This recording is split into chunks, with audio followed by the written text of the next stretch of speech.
Hello everyone, and welcome to Tech Talk, your number one platform for conversations on trending technology, digital, and innovation topics.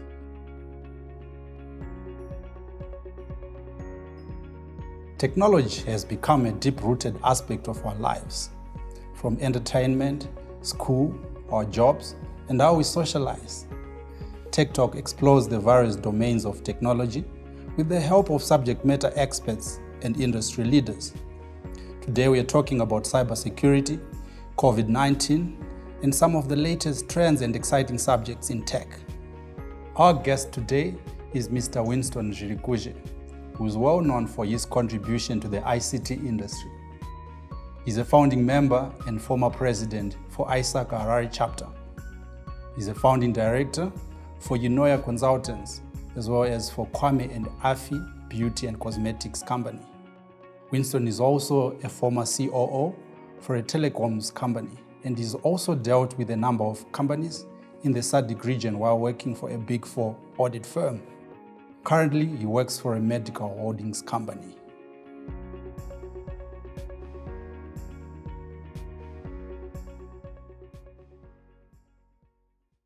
Welcome, Winston, and thank you for joining us. Thank you, Ish, for the invitation, and thank you to everyone who's tuned in to Tech Talk. So, Winston, you're also an author, and you've published, 6 books? So tell me, is writing your true passion and IT just a profession? Tell us more about that. It's interesting that you should mention that. I love writing. I've always been writing. But to compare IT and writing, for me, I can't compare the two. But yeah, I've done 6 books. This is generally on the inspirational motivation side, as well as looking on the business side as well. But yeah, the two, I cannot compare them at the moment. Awesome. Yeah. Awesome. So when you look at the latest technology trends, how do you think we fare as a country?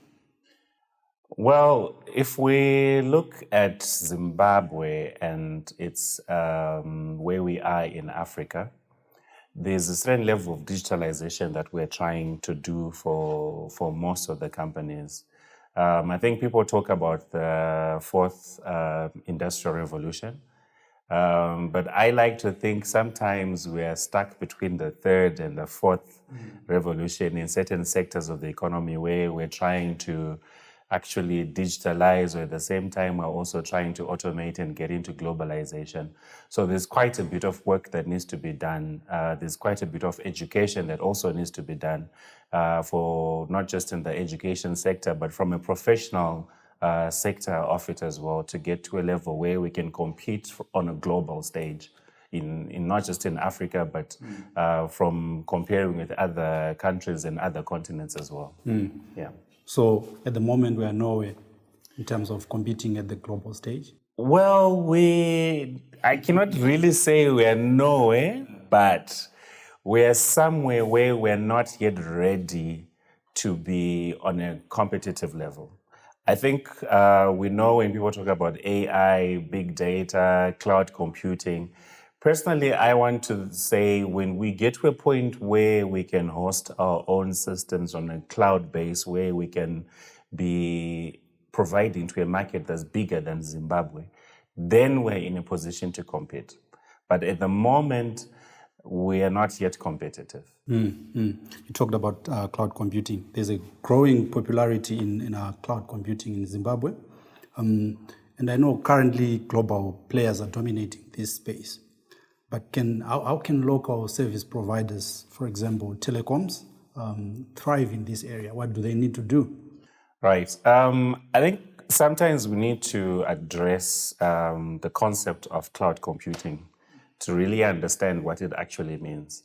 So if I'm looking at cloud computing, I'm looking at having server space, and I'm looking at having land space, for example. But the number of companies that must be able to then provide that service should be a big market. So if a telecoms company in Zimbabwe is looking to be a data host in the cloud computing concept, they need to be not just looking at the local area, but also looking at Africa as a whole. So how can I provide cloud computing resources to Nigeria? How can I provide to Zambia? How can I provide even to South Africa if we want to go in that direction? So that the cost of cloud computing can be reduced and it becomes easier for us to then tap into a different market. So other things that can come through, how do I keep the cloud computing space running, electricity, for example. Those are some of the things that need to be considered. So our country is quite small, but we are in a zone where we can provide to a lot of people. So that's how we need to be thinking of cloud computing, not just thinking about providing to people within Zimbabwe. So would you say we lack in terms of infrastructure, or is it funding, or is it the basic utilities? You talked about electricity. What would you think is the main gap there? What we are lacking, I personally think, is the drive to do it. It's not a case of waiting for someone to come and put in the infrastructure. I think we've noticed you've got some telecom companies have come up with their own solar farms. They've come up with their own self-sustenance in terms of energy and their own grid. So it's a case of we getting to a point where we say, okay, this is the vision that I have. I'm sure we know one of our biggest telecoms is actually in 25 countries. And one of our biggest internet providers stretches throughout Africa. But this company is based in Zimbabwe. So if we can think in that direction as well, not just wait to say the government has to do ABC, but if from an individual entrepreneurship perspective, we need that drive, we need that belief to be able to do it. I hear you there. So let's talk about cybersecurity. It's quite a buzzword these days. Can we just talk a bit about the state of cybersecurity in Zimbabwe and probably Africa at large? The global statistics and on data breaches and issues around ransomware are quite frightening. How are Zimbabwean companies dealing with this issue? And in your view, what is the attitude towards cybersecurity? Okay. I'm glad you asked that topic because I'm a student of governance. So from a governance perspective, we've seen that most companies have tried to incorporate the IT discussion into the boardroom. So some companies do have their ICT steering committees, they do have their own boards for IT. But where we then need more activity is the investment into IT to understand that it is actually part of the driver of the business.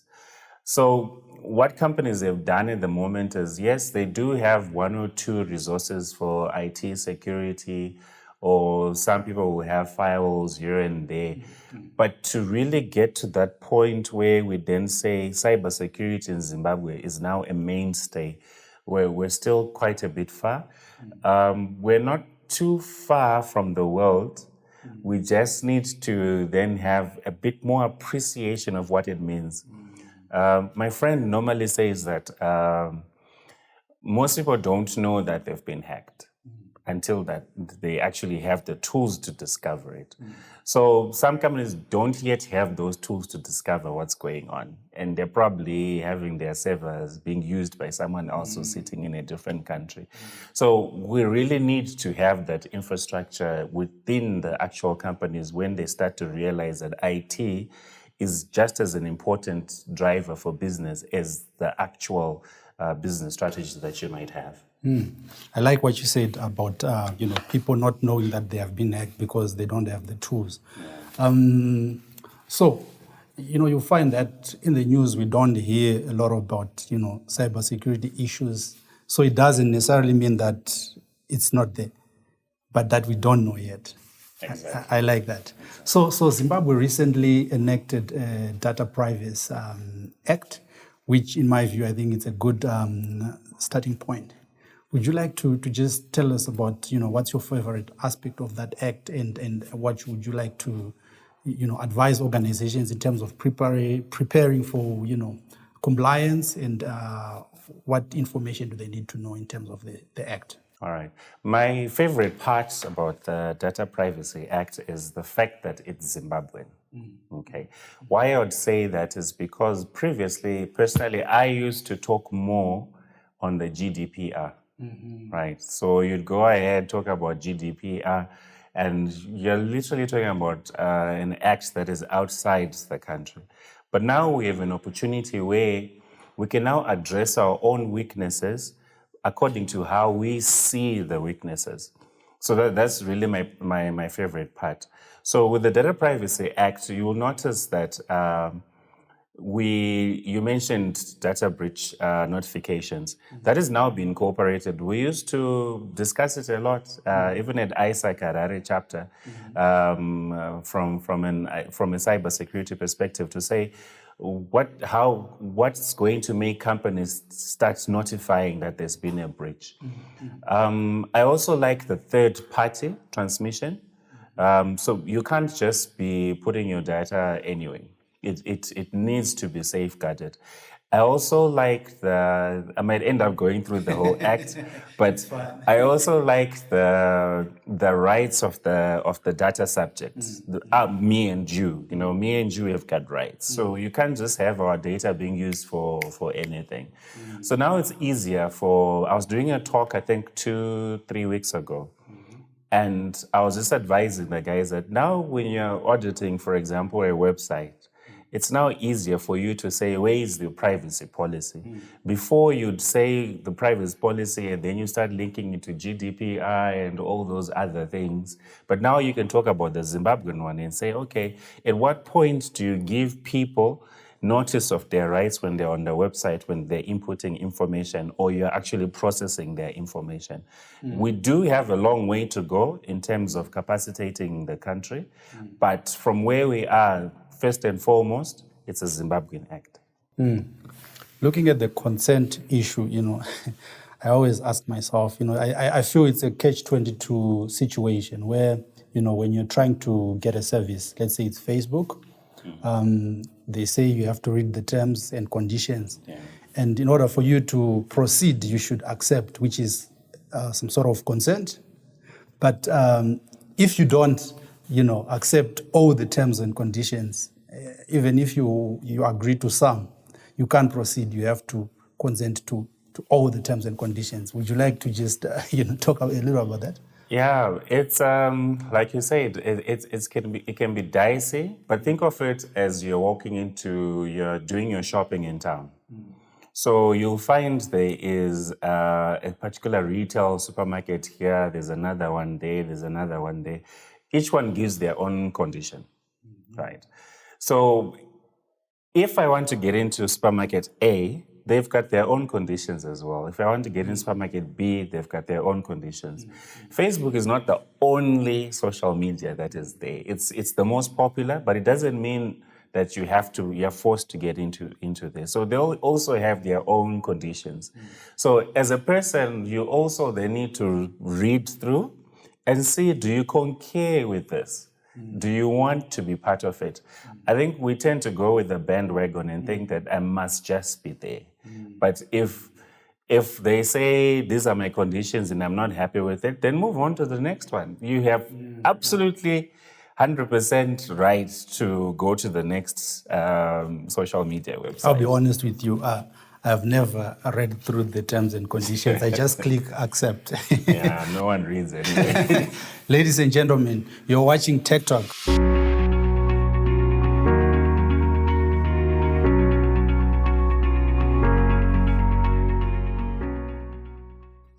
Welcome back to Tech Talk.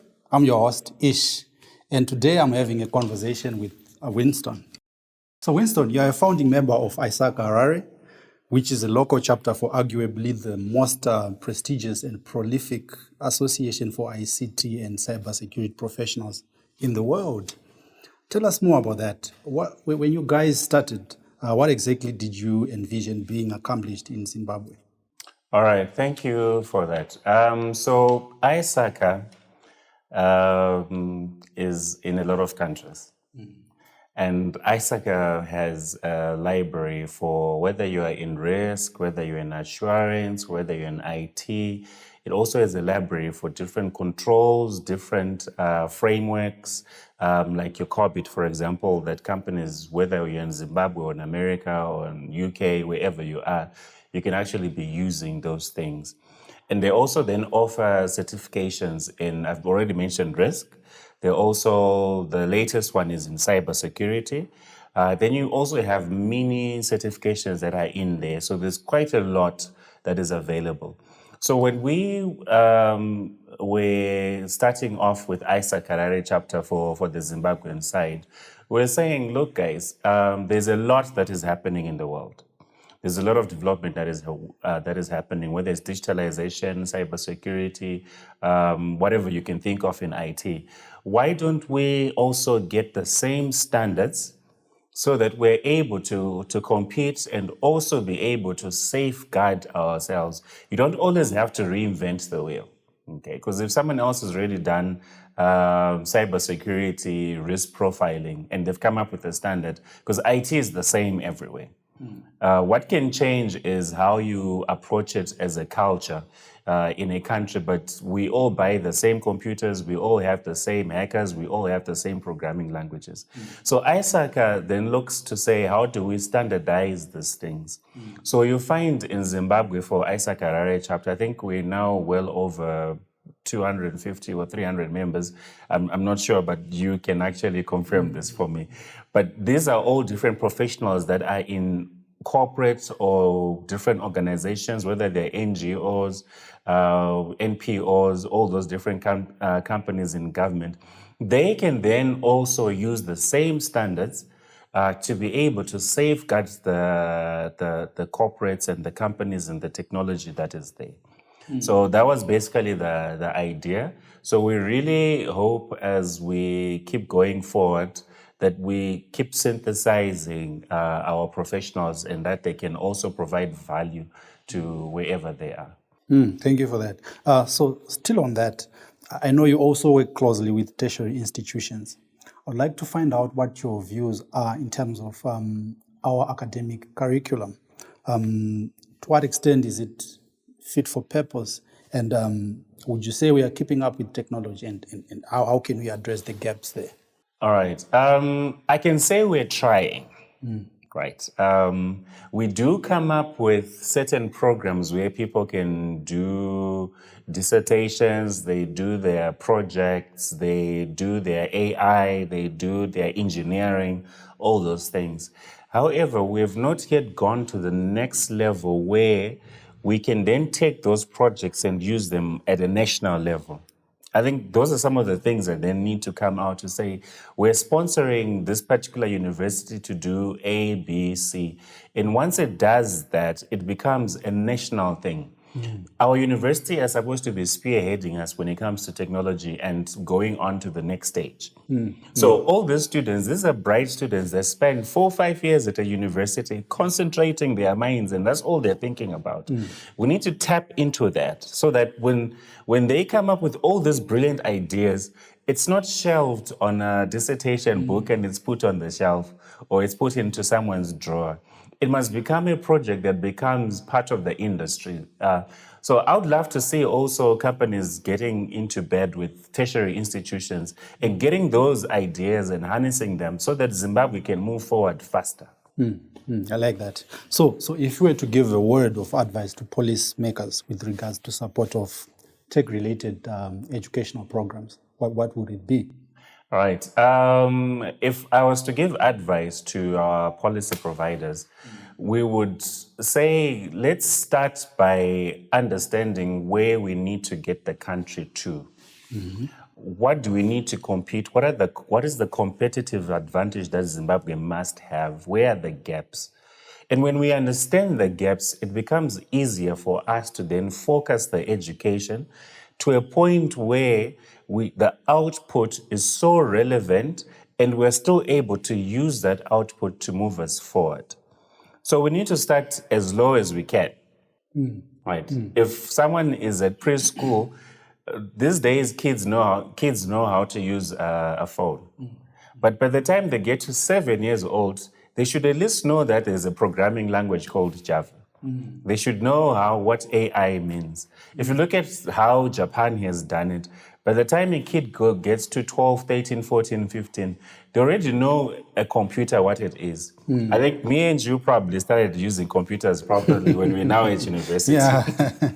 Right. So we don't want a situation where a person starts to understand the value of digitalization when they're now at university. Computers doesn't start at university.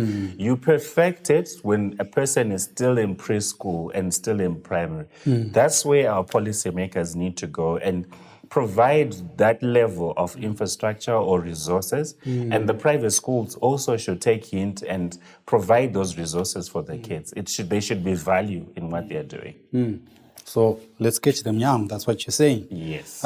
Awesome. Let's take a look at the COVID-19 pandemic. How has this changed the way organizations do business? And to what extent can you say Zimbabwean companies have fully embraced the use of digital channels and technology to interact with clients as opposed to the traditional way of brick and mortar? Yeah. COVID was quite an unfortunate development, but at the same time, it was also an eye-opener for quite a lot of people. We used to struggle to get people to use Skype. I think Skype was the in thing within consultancy back then. So you do your meetings, you do your interviews there, but it was only with a selective few. So most of the time when we did Skype, it was actually with international clients. But you find now with what happened in the past 2 years, you then had companies starting to install Microsoft Teams, installing Zoom, finding all these different channels that they can use to communicate.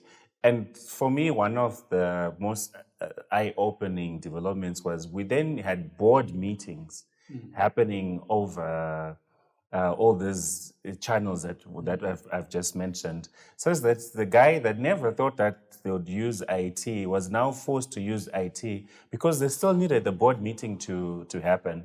They still needed to go forward. So also then working from home, we then understood what does it mean to actually work from home. What resources does an employee actually need? Can an employee deliver when they're sitting at home? What do you do? So those things, as much as we are moving, for example, I'm not sure if people understand the fifth industrial revolution, but when we are moving towards such things, it becomes imperative to understand what output do you get when someone is working from a remote site. Very insightful. So of the technology trends and innovations that came about as a result of the pandemic, which ones do you see, persisting long after COVID is a thing of the past? I think the most immediate is the communication side that we've just mentioned. Because once you're in it, you're in it. It's what people mostly used.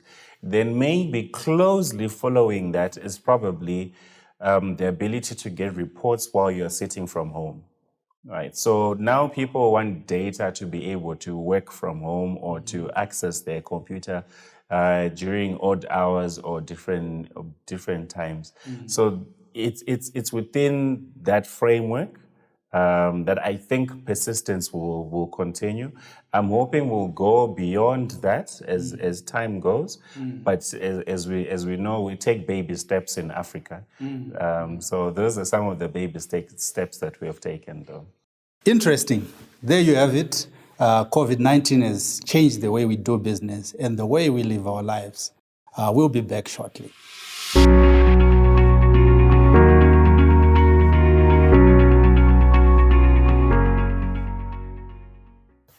Welcome back to Tech Talk.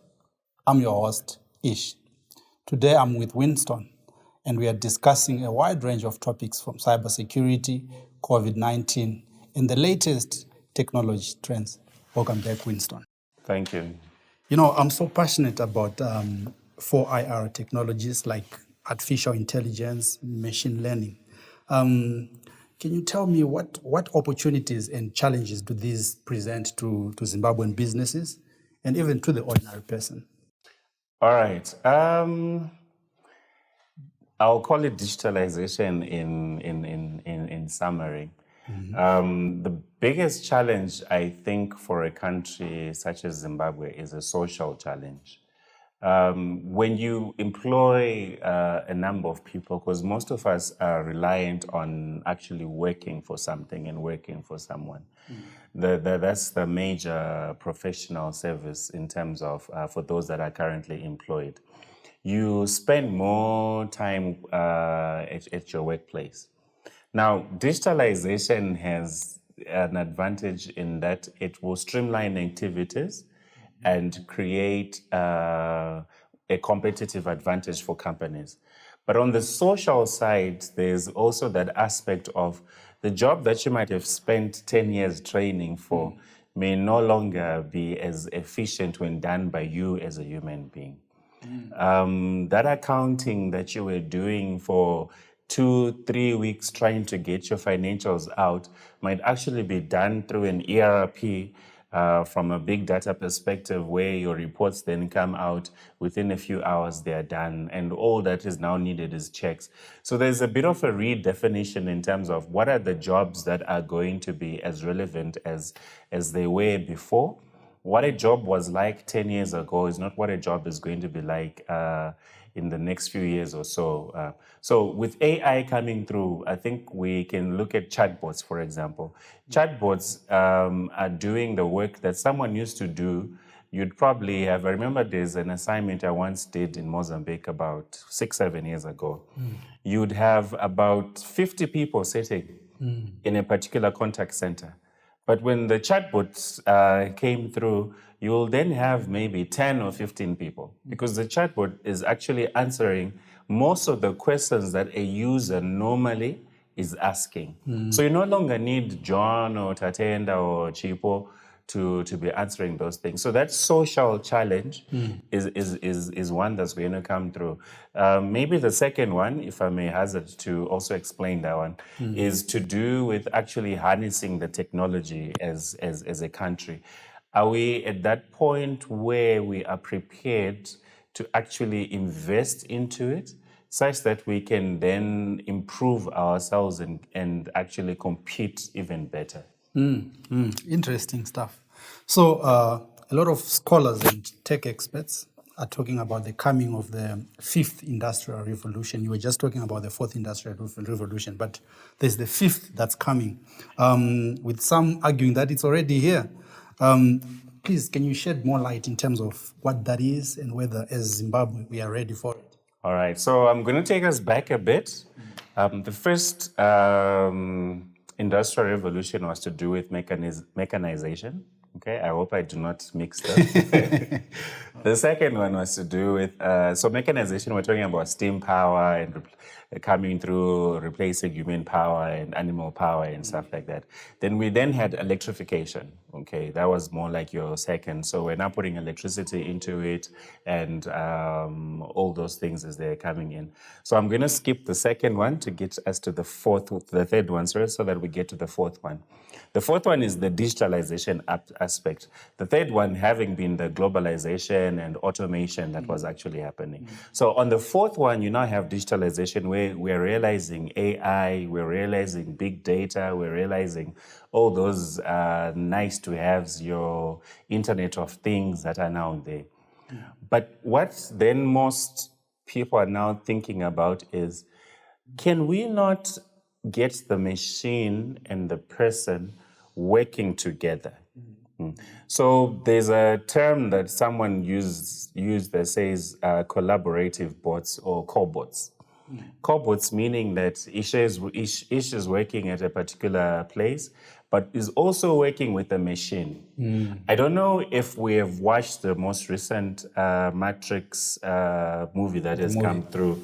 There's where the Zion has been replaced. So I'm just going to give a little short summary. Zion has been replaced, but the humans are now working side by side with machines.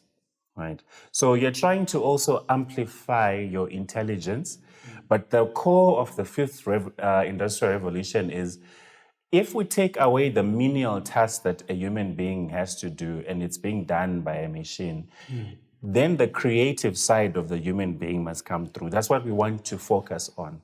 So the fifth industrial revolution is to focus more on, can your creativity come out when you now have all these other robots, AI doing some of the other menial work? So that's what the fifth industrial revolution is all about. So I worry about us if we As are Zimbabwe. ready. Are we on the third? Are we on the fourth? Are we still grasping with automation and globalization? Or are we really worried about digitalization? Because others are now thinking of how to enhance themselves. You see, Elon Musk has come up, is trying to marry the human brain to some level of technology so that you can amplify your thinking. So, yeah, it's quite interesting. I like that. So, what would be your predictions in terms of the next big thing in tech? What's likely to disrupt the industry? I think we're already there. It just needs to mature. What the next big thing in tech is more of personalization, which is your fifth industrial revolution. Personalization, we're saying before Ish does what he does, we already know what he wants. That's scary. So before you even go to the shops, I know, how do I spell it? L'Oreal. There's a company that does beauty products. They've come to a point where they already have technology that can check your complexion and see what kind of product would work for you. So you're no longer having to choose. So personalization is just saying, before you even look for the radio station, I know what you want. It's scary, but at the same time, it's going to make things very convenient for humans, so that you can start thinking about the bigger things like going to Mars and doing other things instead of worrying of the menial things. I like that. I like that. So I know, Winston, there are a lot of people who look up to you for mentorship and inspiration. So what advice can you give to someone who is looking to start a career in technology? What opportunities are out there and what challenges can they expect to encounter on the way? I think anyone who wants to start a career, look at the billionaire list. You have your Zuckerbergs, your Bill Gates, your Elon Musk. It's already telling us that the future of the world is in IT, as well as providing solutions that are digital, your virtual realities. So you need to stop thinking, I need to learn how to just type. But I need to learn how to provide business solutions to not just individuals, but to countries, because that's what makes the difference. It's no longer the brick and mortar that is there. I like to say that before we used to live on concrete, but now we live in the digital world. Your money is in the digital world. Your social network isn't me and you interacting face to face, but it's me and you interacting where you like or you post something on the digital landscape. Interesting. So before you go, please just share a word or two of inspiration from one of your books. All right. So one of my books is called 5 Principles of Program Success. What this book actually talks about is how do you harness yourself to become successful. So one principle I would like to just advise everyone who's listening in is that business is the provision of a solution. When you can answer problems, you can make money. So whoever you're looking into, whether it's your Bill Gates, your Zuckerbergs, or Ish, for example, as long as you are answering a problem and you're giving a solution, you'll make money. I like that. Ladies and gentlemen, you should come up with a solution to a problem if you want to make money. Thank you so much, Winston. It's been a pleasure having you on the show. Thank you very much. And to our viewers, thank you for watching. Please make a date with us next month for another episode of Tech Talk. I'm your host, Ish. Bye for now.